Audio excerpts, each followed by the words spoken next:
I bought a foreclosed mountain cabin for $12,000 after my divorce. Figured I'd fix it up myself, maybe make some money. So I'm driving up there with my contractor Miguel to check out this mountain house I now own. We round the final curve and I hit the brakes hard. There are cars in my driveway. The cabin's got fresh paint. Kids' bicycles scattered across the yard. I walk up to the front door completely confused. Before I can even knock, it swings open. This blonde woman in yoga pants is standing there with a coffee mug, looking me up and down like I'm selling something. "Can I help you?" she asks, with that fake sweet Karen tone. I hold up my deed. "Ma'am, this is my property." She glances at the paper and actually laughs. "Oh, sweetie, we've been living here over a year." Adverse possession laws, look it up. The smell of lunch cooking hits me, in my kitchen. "Good luck with that eviction," she smirks, closing the door in my face. I'm standing there with my mouth open, holding a deed to a house I can't even enter. What would you do if squatters locked you out of your own home? This gets insane. Let me back up and tell you how I got into this nightmare. My name's Jake. I'm 45, and 6 months ago I thought I had my life figured out. I'd been running a successful contracting business in Denver for 15 years. Good money, steady clients, nice suburban house with a 2-car garage. Then my wife Lisa decided she needed to find herself with her yoga instructor Brad, a man bun, wearing spiritual guru who communicated exclusively through Sanskrit and essential oil recommendations. The divorce financially destroyed me. Colorado's no fault, meaning Lisa's affair with Chakra Brad didn't matter legally. Everything got split 50-50. My house, my tools, my truck, all gone to fund her spiritual awakening with her enlightened lover who probably couldn't change a tire if his aura depended on it. So there I was, 45 and broke, living in a studio apartment that reeked of the previous tenant's chain-smoking habit, wondering where it all went wrong. That's when I spotted the county auction listing. Mountain cabin, 2 acres, Woodland Park, Colorado. Starting bid, $8,000. The photos looked rough rotting deck, broken windows, weeds taller than mailboxes. Perfect for someone who needed to rebuild both a house and his life. I was the only bidder.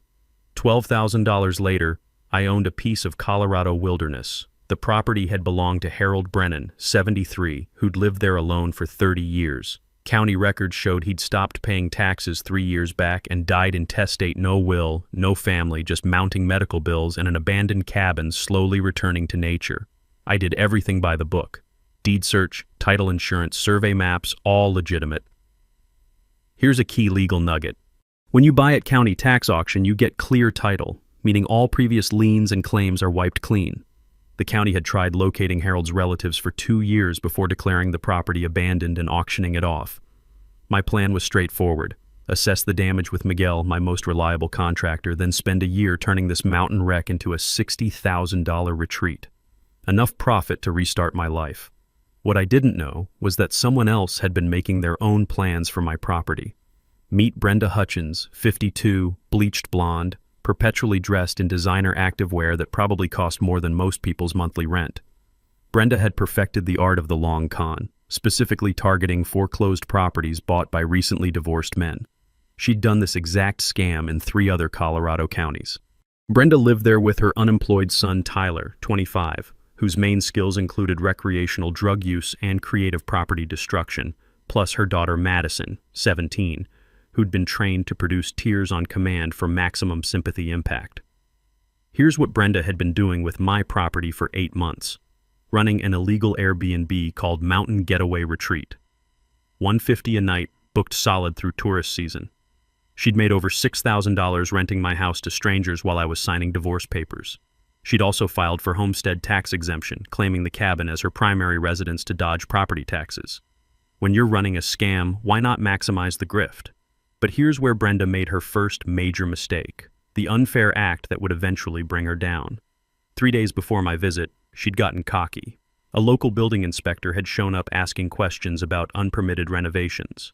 Instead of laying low, Brenda filed a complaint with the county claiming she was the longtime resident being harassed by corporate interests trying to steal her family home. She'd essentially declared war on me before I even knew she existed. The drive up that mountain should have been therapeutic. Winding roads through ponderosa pines, that crisp air sharp with the scent of pine needles and possibility. Miguel rode shotgun, reviewing materials lists and muttering about lumber prices. "Boss, you sure about this place?" he asked. "County auctions usually mean total disasters." "That's exactly why nobody else wanted it," I said, breathing in that clean mountain air. "That's why it's mine." Famous last words. Because as we rounded that final curve, I discovered my abandoned cabin was anything but abandoned. Cars in the driveway, fresh paint on the walls, kids' toys scattered across the yard like some family had been living there for months, which, as it turned out, they had. So there I am, standing in my own driveway, holding legal documents that apparently mean nothing to the woman who just slammed the door in my face. Miguel looks at me like I've lost my mind. "Boss, what the hell just happened?" "I have no idea," I tell him, still staring at the door. "But we're about to find out." I knock again, harder this time. The door opens, and now there's a guy standing behind Brenda, tall, skinny, probably mid-20s, with the kind of scraggly beard that screams, "I don't have a job, but I have strong opinions about society." "Ma'am," I say, trying to stay calm, "I need to see some documentation proving you have the right to be here." Brenda smiles that fake sweet smile again. "Oh, honey, I don't need to prove anything to you. We're the residents. You're the one trespassing." That's when she drops the first bomb. "Tyler, call the sheriff. This man is harassing us." Tyler, that must be the scraggly beard son, pulls out his phone with this smug grin. "Already dialing, Mom." The metallic taste of panic hits my mouth as I realize how quickly this is escalating. 20 minutes later, a sheriff's cruiser pulls up, and my heart sinks when I see Deputy Rick Morrison step out. The way he walks straight to Brenda and gives her a familiar hug tells me everything I need to know about whose side he's on. "Brenda, what's the problem here?" he asks, like he's talking to his favorite niece. "This man claims he owns our house," she says, and I swear she manages to make her voice shake on command. "He's been threatening us, taking pictures, making us feel unsafe in our own home." I step forward with my deed, trying to keep my voice level. "Officer, I bought this property at county auction 3 months ago. Here's my documentation." Deputy Rick barely glances at my paperwork. "Sir, even if you did purchase this property, Colorado law is very clear about tenant rights. You can't just show up and harass people who've been living somewhere." "They're not tenants," I say, feeling my blood pressure spike. "They're squatters." "That's a civil matter," he says with a dismissive shrug. "You'll need to go through the courts." Then Brenda delivers her Academy Award performance. She starts crying, not just regular tears, but full theatrical production. Shoulders shaking, hands over her face, the whole show. "I'm so scared," she sobs. "We've been living here peacefully for over a year, and now this man shows up claiming he owns our home. What if he comes back at night? What about my children?" Deputy Rick's expression hardens. He looks at me like I just threatened to burn down an orphanage. "Sir, I'm going to need you to leave this property immediately. Any further contact with these residents will be considered harassment, and I'll have no choice but to arrest you." The smell of wood smoke from my own chimney drifts across the yard smoke from the fireplace I legally own in the house I legally bought while I'm being threatened with arrest for trespassing on my own property. "This is completely insane," I tell Miguel as we drive back down the mountain. "They're living in my house, and I'm the one getting threatened with arrest." But Brenda wasn't done. While I was driving home in shocked silence, she was busy crafting her social media masterpiece. By evening, she'd posted on 3 neighborhood Facebook groups with a story that would make Shakespeare weep. "Urgent. Corporate slumlord trying to steal our family home. A man showed up today claiming he bought our house and demanding we leave immediately. We've been living here over a year, caring for the property after the previous owner passed away. Now this predator wants to throw a single mother and her children onto the street." Within 2 hours, 47 comments. Most calling me everything from a heartless capitalist to a threat to working families. Janet wrote, "This is exactly what's wrong with America. Rich people buying up all the affordable housing." Mike added, "I hope this greedy bastard gets what's coming to him. Leave that family alone." Reading these comments felt like being kicked in the gut repeatedly. These people had never met me, knew nothing about the situation, but they'd already decided I was the villain in Brenda's fictional drama. That sleepless night, anger slowly replaced shock. I remembered something from my contractor training years ago in Colorado. Adverse possession requires 18 continuous years of occupation with proper legal claims. Not the fairy tale timeline Brenda was spinning. The next morning, I started making calls. Lawyer, county assessor, every business in Woodland Park asking about Brenda Hutchins. By noon, I'd uncovered 3 fascinating facts about my tenant. And first, she owed money to half the local businesses. Second, she'd attempted this exact scam in Jefferson County 2 years earlier. Third, despite claiming over a year of residence, her utility connections only dated back 8 months. The sweet smell of revenge was starting to mix with that mountain pine air. The hunt was officially on. 3 days later, Brenda unleashed hell. I'm drinking morning coffee in my studio apartment when my phone explodes. Text after text from unknown numbers. Saw you on the news, you piece of shit. Hope you're proud, terrorizing families. Rich asshole destroying our community. I flip on Channel 9, and there she is. Brenda standing in front of my cabin looking exhausted and desperate. Teenage daughter Madison clutches a handmade sign, "Don't let them make us homeless." The reporter, some kid who probably graduated journalism school yesterday, is swallowing every word. This is Sarah Collins from Woodland Park, where a local family faces eviction from their home of over a year. Brenda Hutchins says a corporate investor bought their property and wants them gone. Brenda dabs her eyes. We cared for Harold when he was dying. We maintained this property, paid for repairs ourselves. Now this man shows up with paperwork wanting to throw my children on the street. The camera shows Tyler hammering something on the porch, probably his first honest work in months, while Madison produces perfect tears on cue. The family started a GoFundMe for legal costs, Sarah continues. They're asking $10,000 to fight this predatory landlord. I nearly threw my mug at the screen, but anger sharpened my focus. Instead of self-pity, I spent the afternoon hunting Brenda's background. That's when I found Rosemary Reese, former San Francisco corporate fraud lawyer, burned out and moved to the mountains. Now she ran a small practice from her home office, the scent of jasmine tea filling her living room as she reviewed my documents. Textbook fraud, she said, spreading papers across her coffee table. But Brenda's smart, perfect victim performance, and Sheriff Morrison's either corrupt or clueless. Can we prove she's lying? Rosemary smiled. Jake, I've tracked scammers for 20 years. They always leave breadcrumbs. Within days, we'd mapped Brenda's entire operation. Jefferson, Boulder, and Larimer counties, same pattern every time. Target divorced men buying foreclosures, claim caretaker status, play victim when confronted.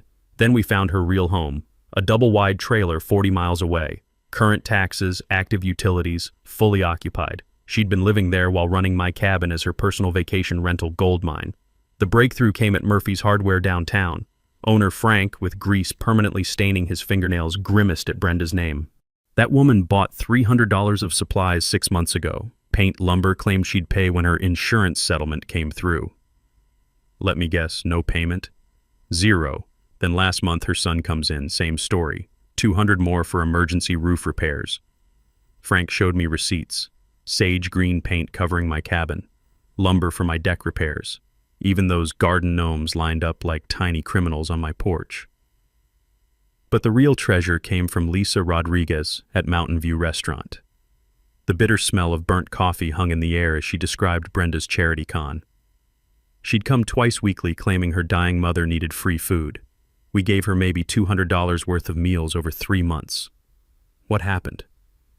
My cousin spotted her buying steaks at Walmart with food stamps the same day she claimed her family was starving. When I confronted her, she turned nasty, said we discriminated against single mothers. I was connecting dots. Brenda didn't just squat, she systematically scammed entire communities. Local businesses, kind neighbors, anyone with compassion and loose purse strings. Here's where Brenda made her fatal error. All that GoFundMe money, charity meals, and unreported Airbnb income, none declared to the IRS. But then she surprised me with her next move. That evening, I got a call from my bank. Someone had filed a fraudulent claim against my account, saying I'd written bad checks for property I didn't own. Brenda was trying to freeze my assets while I fought her in court. Smart, vicious. But 2 could play dirty. I spent that night researching Colorado tax laws, and I learned something beautiful. When someone claims a property as their primary residence for tax purposes, like Brenda's homestead exemption, but actually lives elsewhere, it's felony tax fraud. 5 years minimum, up to 20 if the amount exceeds $10,000. Brenda had been claiming my cabin as her legal residence to avoid property taxes while maintaining her trailer as her actual home. Double residency fraud, unreported rental income, false charity claims she'd built herself a house of cards. The next morning, I made 3 calls. First, to the IRS fraud hotline. Second, to the Colorado Department of Revenue. Third, to Channel 9 News. "Hi, Sarah," I said when the rookie reporter answered. "This is Jake, the predatory landlord from yesterday's story. I've got some documents about Brenda Hutchins you might find interesting." The sweet mountain air was starting to smell like justice. By noon, Brenda's GoFundMe had been suspended for fraudulent claims, and a very serious-looking woman from the state tax department was driving up that gravel road to my cabin. The hunter was about to become the hunted. 2 weeks later, Brenda decided to burn everything down. I'm reviewing contractor bids when Miguel calls, voice tight with rage. "Boss, get up here now. Bring a camera." The drive felt endless. When I arrived, my heart stopped. Every south-facing window smashed, front door hanging crooked, Tyler sitting on my porch drinking beer like he owned the place. "What happened here?" Tyler looked up with bloodshot eyes and a cocky grin. "Oh, hey, landlord. Had some structural issues, safety hazards, did some emergency repairs." The sweet mountain air reeked of marijuana and broken glass crunched under my boots as I surveyed the carnage. Inside was apocalyptic. Holes punched through every wall, kitchen sink ripped out, water spreading across hardwood like infection. Tyler had taken a sledgehammer to my dreams. "Mom's documenting everything," Tyler said, following me inside. "Gonna show how you let this dump fall apart. Real slumlord behavior." Hidden cameras lurked in corners, positioned to make vandalism look like neglect. Brenda emerged from the bedroom, designer workout clothes spotless despite the chaos. "Jake!" Perfect timing. "We're documenting all the safety issues you've ignored as property owner." She filmed me with her phone. "This man allowed his property to deteriorate dangerously. We've been forced to make emergency repairs to protect my children." The audacity was breathtaking. She was recording her son's destruction and blaming me. But I'd learned. My hidden security system had captured 2 weeks of footage. Every punch Tyler threw, every window smashed, every pipe destroyed, all in crystal clear HD. "Brenda, you familiar with Colorado Revised Statute 18-4-501? Her confidence flickered. "What?" "Criminal mischief in the first degree, property damage over $2,000. Felony territory." I showed them security footage. Tyler swinging a sledgehammer with meth-fueled enthusiasm. 12 hours of video, every act of vandalism, time-stamped and date-stamped. Brenda went pale under her makeup. $15,000 in damage so far, I continued. But here's the beauty, you filmed yourselves doing it." Then my phone buzzed. "Drop the case or this gets worse." "We know where you live." I screenshot the threat and called Rosemary immediately. But while documenting Tyler's rampage, I made an incredible discovery. When he'd sledgehammered the bedroom wall, he'd exposed a hidden cavity. Inside, wrapped in plastic bags, were dozens of documents. Medical records, insurance papers, legal forms, all belonging to Harold Brennan, the previous owner. As I spread them across my kitchen table that evening, the pieces clicked into place. Harold hadn't just died and left the property abandoned. He'd been systematically isolated and financially abused. The documents told a horrifying story. Brenda had inserted herself into Harold's life as his caregiver during his final year. Power of attorney forms with questionable signatures. Bank account changes routing his Social Security to accounts she controlled. Medical records showing he'd been increasingly confused and dependent. But the bombshell was a life insurance policy. $40,000, with Brenda listed as beneficiary. The signature looked nothing like Harold's shaky handwriting on earlier documents. I called Rosemary at midnight. "Jake, what you're describing isn't squatting," she said, her voice grave. "It's elder abuse, potentially murder." "Murder?" Harold's medical records show he was healthy for his age until Brenda became his caregiver. Then rapid decline, suspicious medication changes, and sudden death. The insurance company would never have paid out if they'd known she was living in his house, controlling his finances. My blood turned to ice water. This wasn't about property anymore. Brenda hadn't just stolen my house, she'd potentially killed a man for it. The next morning brought a new escalation. I found my truck vandalized in my apartment parking lot. Predator spray painted across the side in neon orange. The acrid chemical smell burned my nostrils. A note under the wiper, final warning. But instead of intimidating me, it crystallized everything. Brenda was desperate because she knew I was getting close to something bigger than squatting. I called the FBI field office in Denver.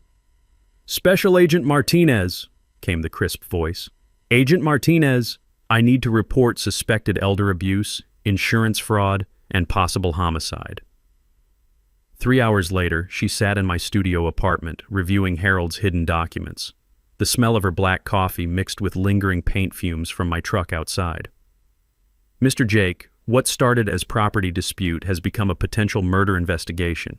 If Harold Brennan was poisoned or neglected to death, and Brenda collected life insurance while living in his house, we're looking at federal charges carrying life sentences. What's our next move? We build an airtight case. Every threat she makes, every lie she tells, every piece of evidence she tries to destroy just strengthens our position.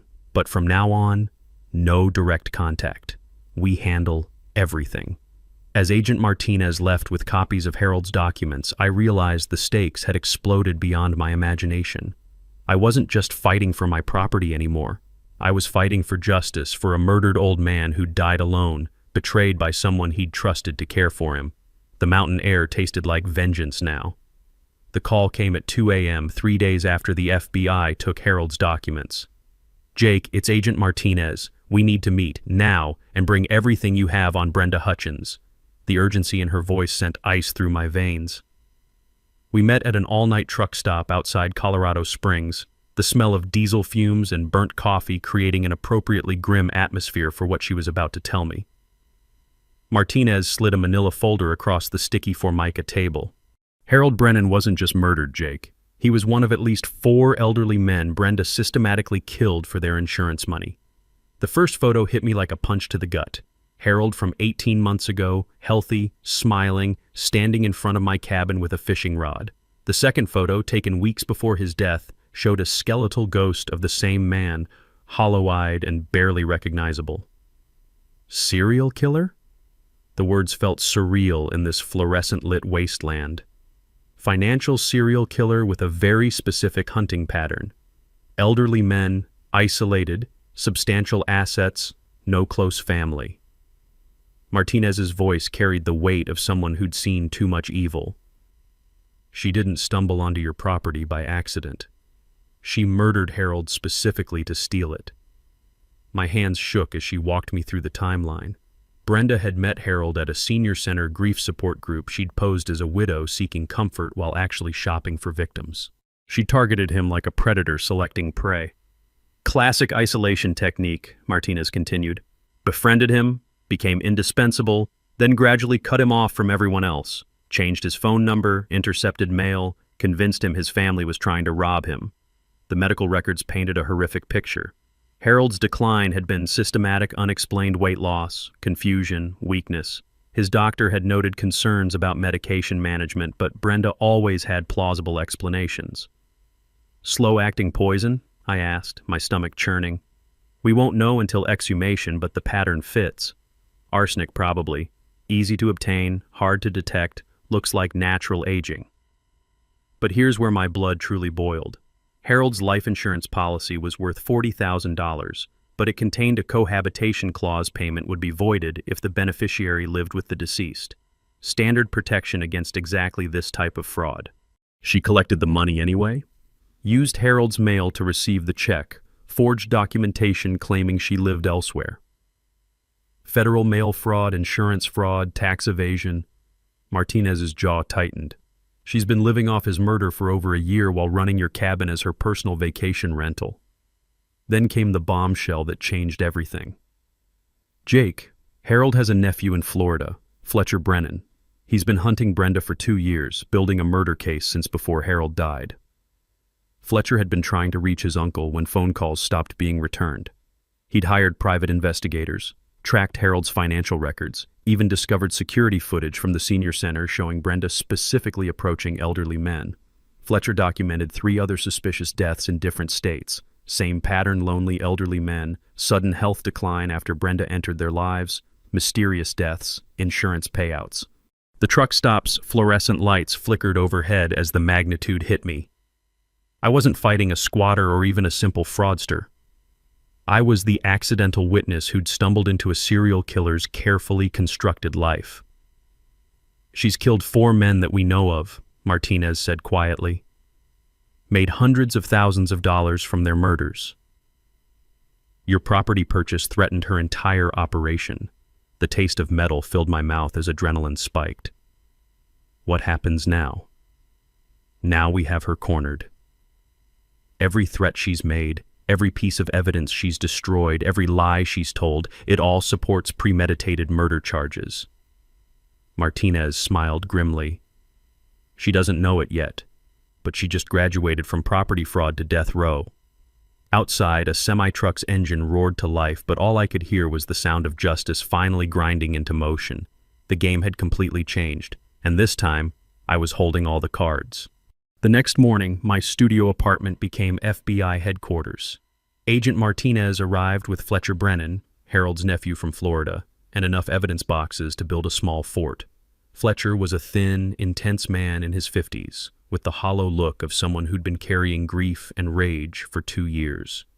"She killed my uncle," he said simply, shaking my hand with a grip that could crush walnuts. "And she's going to pay for it." The smell of black coffee and righteous anger filled my cramped living space as we spread out the evidence. Financial records, medical documents, surveillance photos, phone logs. Fletcher had been building this case like a man possessed. "Harold was the only family I had left after my parents died," Fletcher explained, his voice tight with controlled emotion. "When he stopped returning my calls, I knew something was wrong." Harold never missed our Sunday phone calls for 30 years. Martinez laid out the master plan like a general preparing for war. "We're going to let Brenda think she's winning while we build an unbreakable federal case," she said. "Every move she makes from now on just gives us more evidence." The strategy was beautiful in its simplicity. 3 parallel investigations running simultaneously. The FBI pursuing federal murder and fraud charges, the IRS going after tax evasion, and the insurance company filing their own criminal complaint for the fraudulent $40,000 payout. "She can't fight all of us," Martinez explained. "Even if she beats one charge, the others will destroy her."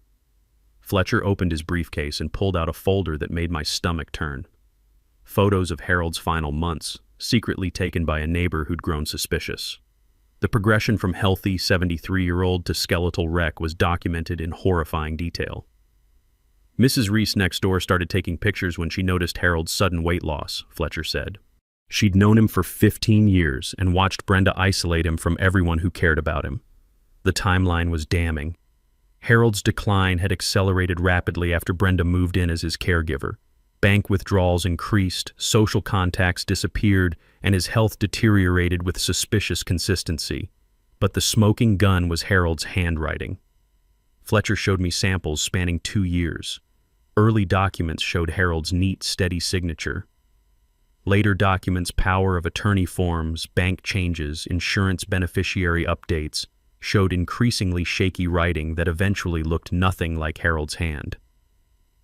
"She was forging his signature while probably poisoning him," I said, the pieces clicking into place. "Gets better," Martinez added. "The insurance company has security footage of Brenda cashing the death benefit check. She used Harold's ID and forged documents claiming he'd moved to Arizona before dying." Now came the technical details that would seal Brenda's fate. When you commit mail fraud by using someone else's address to receive fraudulent payments, each piece of mail becomes a separate federal felony. Brenda had been using Harold's address for over a year after his death. 47 separate mail fraud charges, Martinez said with satisfaction. Each one carries up to 20 years. She's looking at life without parole, even without the murder conviction. The IRS angle was equally devastating. Brenda had claimed the cabin as her primary residence for tax purposes while actually living in her trailer. She'd also failed to report the insurance money, the illegal Airbnb income, and the various charity scams she'd run throughout the community. "Tax evasion on $18,000 in unreported income," Martinez continued. "Plus penalties and interest, she owes the government about $30,000. Fletcher had prepared the most damaging evidence of all, a victim impact statement that would be read at Brenda's eventual sentencing. Harold's final months, his isolation, his confusion, as someone he trusted slowly murdered him. "I've been waiting 2 years to see her in handcuffs," Fletcher said quietly. "Harold was a good man who deserved better than dying alone and afraid." The plan was to let Brenda continue escalating while we documented everything. Her threats, her property destruction, her lies to media, it all supported the federal case for obstruction of justice and witness intimidation. "She's digging her own grave," Martinez said. "Every crime she commits now just makes our job easier." We set up a communication protocol. I'd continue acting like a frustrated property owner fighting squatters while the FBI worked behind the scenes. Any threats or contact from Brenda got immediately reported and documented. The beautiful part was how her own arrogance would be her downfall. Brenda thought she was dealing with a naive, divorced contractor who'd eventually give up and walk away. She had no idea she was being hunted by federal agents with unlimited resources and bottomless patience. "The trap is set," Martinez said as she packed up the evidence boxes. "Now we wait for her to walk into it." Fletcher shook my hand again before leaving. "Thank you for not giving up, Jake. Harold's spirit can finally rest when this monster is behind bars." That night I sat in my apartment looking at Harold's photos, thinking about an old man who died alone because he trusted the wrong person. The mountain air outside smelled like pine and possibility. Justice was coming for Brenda Hutchins. She just didn't know it yet. A week later, Brenda completely lost her mind. I'm sitting in my apartment reviewing the FBI's game plan when my phone explodes with notifications. Not text messages this time, full social media warfare. Brenda had created fake Facebook accounts, fake Twitter profiles, even fake Yelp reviews targeting my contracting business. Each post painted me as a racist slumlord who specifically targeted single mothers and minorities. "Jake Morrison Construction destroys families," read one post with a doctored photo of me that made me look like a serial killer. "This predator bought our home just to kick out a disabled single mother and her special needs children." The comments were vicious. People I'd never met calling for my business to be boycotted, my contractor's license revoked, even suggesting I should be dealt with personally. But Brenda's biggest mistake was dragging my ex-wife into it. She'd somehow found Lisa's Instagram and posted comments claiming I was an abuser who'd left my family homeless. Lisa, to her credit, immediately called to warn me. "Jake, some crazy woman is posting lies about you all over my social media," Lisa said, sounding genuinely concerned for the first time since our divorce. "She's saying you beat me and stole my house." "It's complicated," I told her, "but don't engage with her. She's dangerous." The smell of desperation was practically radiating from Brenda's increasingly unhinged behavior. Agent Martinez had warned me this would happen. Cornered predators always lash out wildly before they're captured. Then Tyler escalated to physical intimidation. I'm leaving my apartment for a job site when I find him leaning against my truck, smoking a cigarette with the casual menace of someone who spent time in county lockup. "Jake, right?" he says, flicking ash onto my windshield. "My mom wanted me to deliver a message." The morning air carried the acrid smell of his cheap tobacco mixed with the sour stench of unwashed clothes and poor life choices. "She's willing to make a deal," Tyler continued. "Split the insurance money Harold left behind. 20 grand each, and we all walk away happy." I almost laughed. "What insurance money? Don't play dumb." Mom found Harold's policy papers. $40,000. "We'll cut you in for half if you drop the eviction." The kid had no idea he was confessing to federal crimes while I recorded everything on my phone. Extortion, conspiracy to commit fraud, and accessory to murder all in one convenient package. "Tyler," I said calmly, "I'm not interested in your mother's blood money." His expression darkened. "That's a mistake, Jake. Accidents happen to people who don't know when to quit." 2 days later, my truck tires were slashed. The morning after that, someone threw a brick through my apartment window with a note tied to it. "Final warning." But Brenda's desperation led to her most catastrophic error yet. Agent Martinez called me Thursday morning, barely containing her excitement. "Jake, Brenda just contacted the insurance company directly. She's trying to file a second claim on Harold's policy, claiming there was a clerical error in the original payout amount. She's trying to double dip? Gets better. She called from Harold's old phone number, the one she's been using to maintain his utilities and receive his mail. She identified herself as Harold's estate administrator and demanded they reprocess his claim. The recording of that phone call would eventually be played in federal court. Brenda, in her own voice, committing mail fraud, insurance fraud, and identity theft, while the insurance company's security department recorded every word. She also made a critical slip, Martinez continued. She referenced specific details about Harold's final days that only someone living with him would know. Details that contradict her sworn statements about living elsewhere. That afternoon, Tyler made his own fatal mistake. He broke into my apartment while I was at work, probably looking for documents he could steal or destroy. What he found instead was the FBI surveillance equipment monitoring my place. The break-in was captured in high-definition video, showing Tyler searching through my papers, photographing my legal documents, and stealing my laptop. Federal breaking and entering, theft of evidence in a federal investigation, obstruction of justice. They're falling apart, Martinez told me that evening as we reviewed the footage. Brenda's getting sloppy because she knows we're closing in. Tyler's making mistakes because he's high half the time and stupid the rest. But the final nail in their coffin came from an unexpected source. Madison, Brenda's teenage daughter. She'd been watching her mother's increasingly erratic behavior and her brother's criminal escalation, and something inside her finally broke. She showed up at the sheriff's department asking to speak to someone about her family. She wants to testify against her mother, Martinez explained. Apparently, she's known about the murders for months. Brenda bragged about taking care of Harold and other elderly men. She's willing to wear a wire. The mountain air that night tasted like victory, was finally within reach. After months of Brenda's psychological warfare, her own family was turning against her. "How long until we move?" I asked. Martinez smiled. "Town hall meeting tomorrow night, 7 p.m. Be there." The trap was finally ready to spring. The day before the town hall, Brenda went completely nuclear. I woke up to find every tire on my truck slashed, my apartment mailbox stuffed with legal papers, and 17 voicemails from a lawyer claiming to represent Miss Hutchins in her harassment case against you. The lawyer, some bottom feeder named Dennis Kowalski, who advertised on bus benches, had filed a restraining order claiming I'd been stalking and terrorizing his client. The smell of cheap cologne and desperation practically wafted off the legal documents.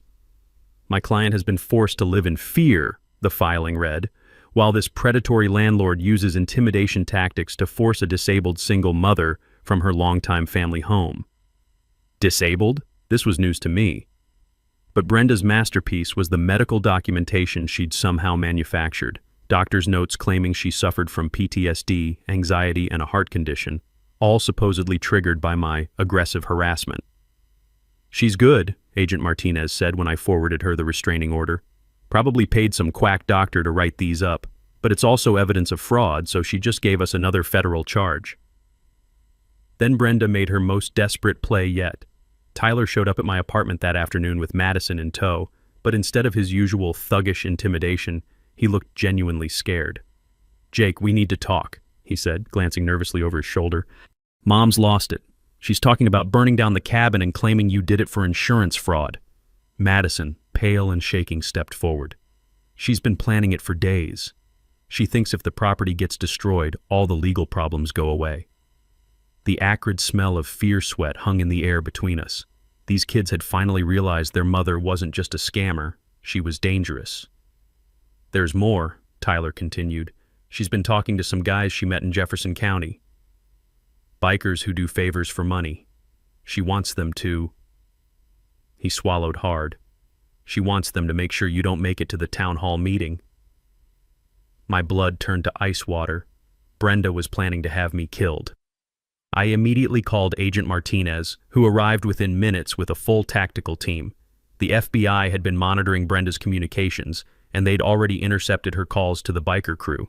"We picked up 3 members of the Iron Wolves motorcycle club an hour ago," Martinez told us.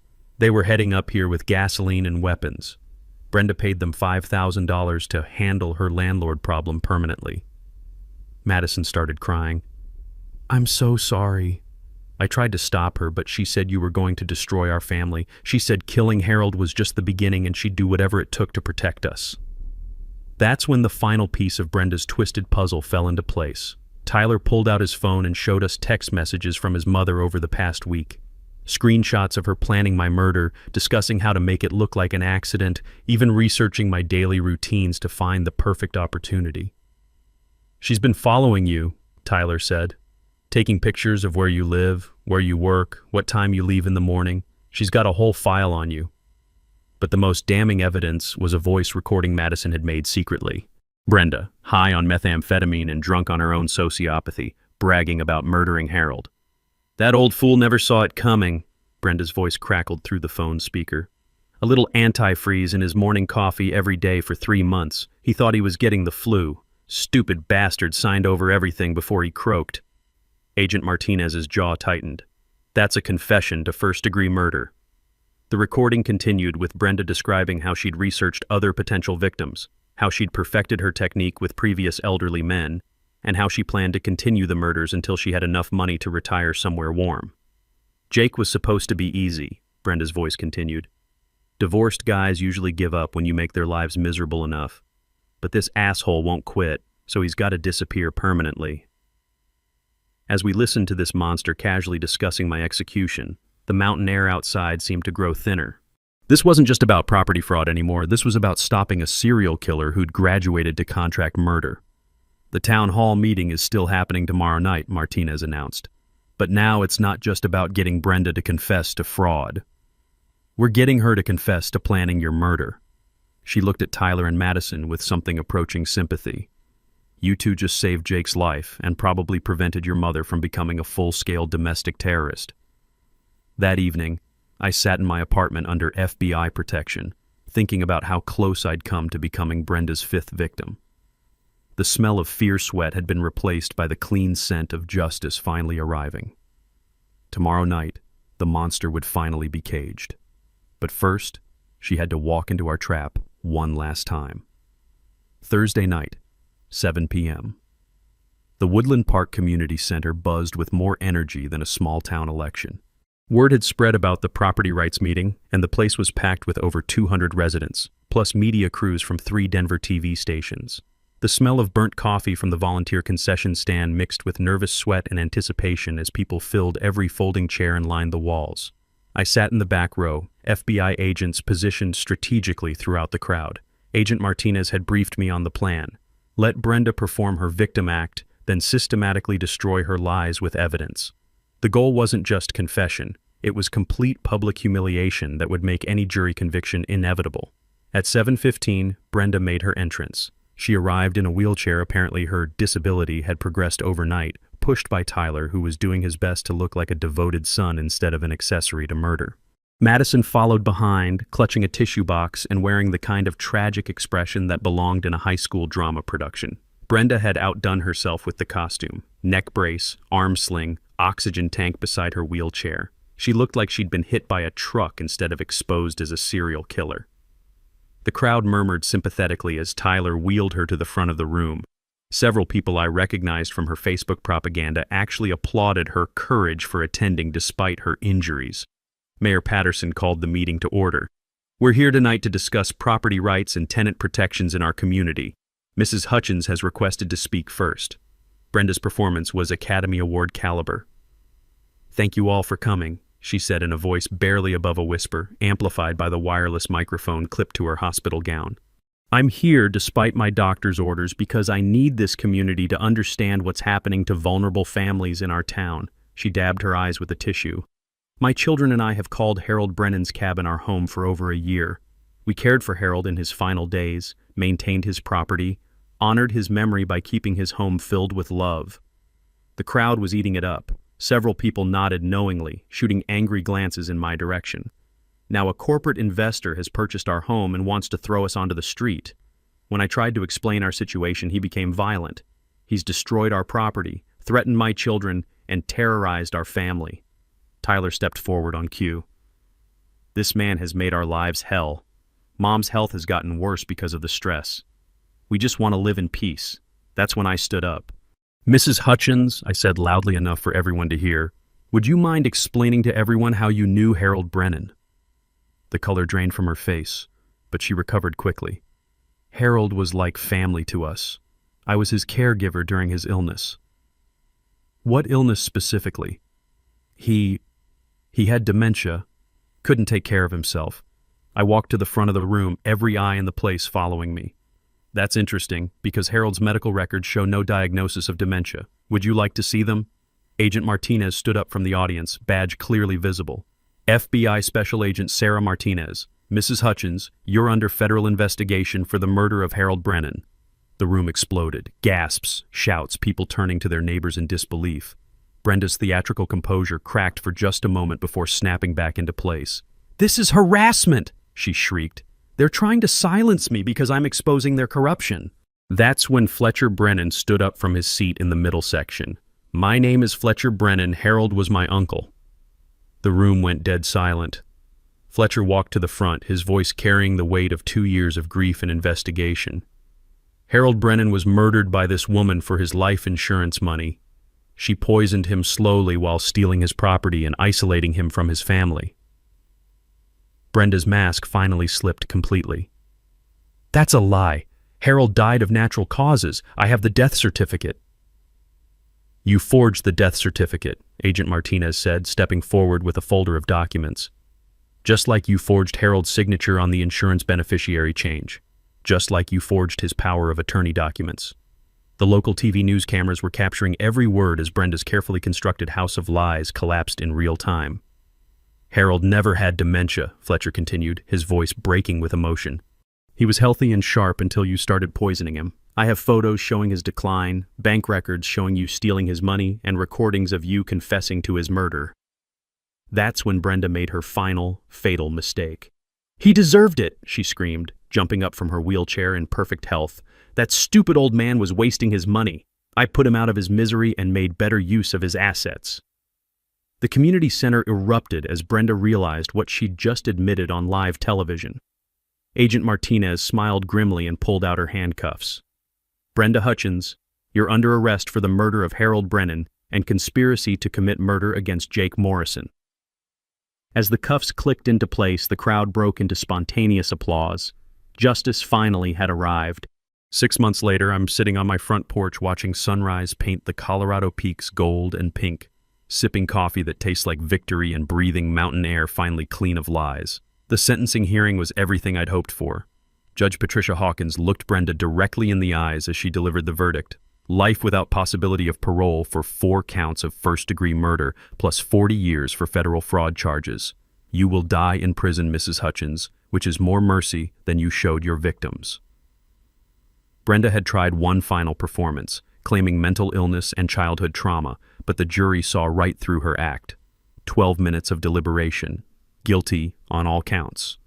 Tyler got 8 years for property destruction and conspiracy. He'll probably serve 4 with good behavior, assuming he stays off the meth. Madison testified against her mother with courage that brought tears to the courtroom, then was placed with loving relatives in Texas where she's thriving in school and therapy. But the real victory was what happened to our community afterward. The weekend following Brenda's conviction, something magical occurred. Over 60 neighbors showed up at my cabin with tools, materials, and casseroles, ready to erase every trace of Tyler's destruction. The smell of sawdust mixed with barbecue smoke and genuine human kindness filled the mountain air. Frank from Murphy's Hardware donated replacement lumber. Lisa Rodriguez organized volunteer meals that lasted 4 days. Even Deputy Rick Morrison, red-faced with embarrassment about enabling Brenda, worked alongside me installing new windows. "I should have trusted you from day one," he admitted, sweat beading on his forehead as we lifted a heavy frame into place. "She manipulated me like a master puppeteer." Miguel and I launched Mountain Honest Contracting, specializing in helping fraud victims rebuild their properties and lives. Our mission statement: honest work for honest people, because everyone deserves a second chance at home. The most unexpected blessing was Rosemary. Those late nights building legal cases turned into early morning coffee conversations about life, loss, and second chances. Her brilliant legal mind was matched only by her compassionate heart, and her jasmine tea had been replaced by shared sunrises on my porch. "You realize you're famous now," she said, settling beside me with her laptop. 5 more interview requests yesterday, plus someone wants to make a Netflix documentary. My story had gone viral. Divorced contractor exposes serial killer. But more importantly, it became a blueprint for other fraud victims to recognize and fight similar scams. the FBI used our case in training seminars nationwide. The Harold Brennan Memorial Fund became our crowning achievement. Using recovered insurance money and donations from supporters across America, we created the Mountain Elder Protection Initiative, serving all of rural Colorado. Sheriff's departments now receive mandatory elder abuse training. Senior centers implement buddy systems preventing isolation. Banks flag suspicious account changes involving elderly customers. Local hospitals screen for signs of financial exploitation during admissions. Harold's murder had been transformed into a shield protecting countless other potential victims. Fletcher moved to Colorado permanently, buying a small cabin 5 miles up the mountain. Uncle Harold's spirit can finally rest, he told me while fishing at our new memorial pond. His death stopped a monster and saved lives. My property value increased from $12,000 to over $100,000, but its real worth was immeasurable. Monthly community barbecues, winter storytelling nights around the fireplace, summer camping trips for local kids whose families couldn't afford vacations. Harold's house had become a gathering place for healing. The final redemption came last month when Madison called from Texas.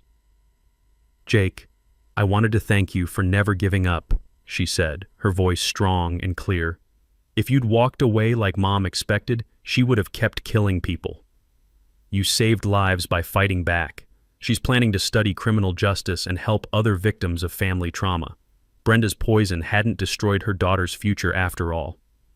As morning sun climbs higher over the peaks, I think about that first shocking encounter with the woman in yoga pants who thought she could steal my fresh start. The taste of true justice isn't sweet, it's clean and pure, like mountain air after a cleansing storm. The cabin stands solid now, filled with love instead of lies, protected by community instead of isolated by predators. Every sunrise reminds me that good people united can defeat any evil. Drop a comment below with your own property scam or HOA nightmare story. Let's help each other recognize these predators before they strike. Hit that subscribe button and ring the notification bell for Karen Stories. Because unfortunately, monsters like Brenda are everywhere, but together we can stop them all. Share this with anyone buying foreclosed properties or dealing with suspicious squatters. Knowledge is our weapon, community is our shield, and justice is our victory.